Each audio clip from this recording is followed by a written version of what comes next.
So folks, I'm using my old school Homelite today. Vintage, I think it's about 1966, 67, this model. It cuts really well. Really nice chainsaw. I like these old ones.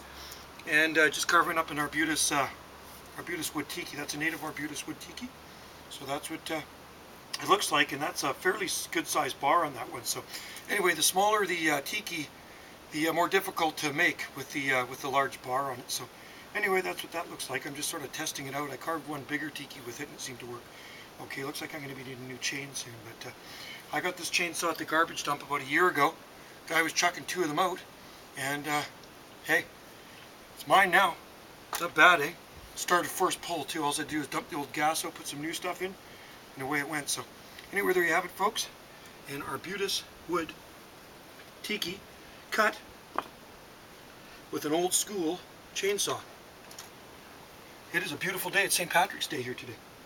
So I'm going to take that one to Hawaii with me and give that to my buddy Josh Flynn that does my tattoo work, because he does collect Tikis, and I think he might like that one.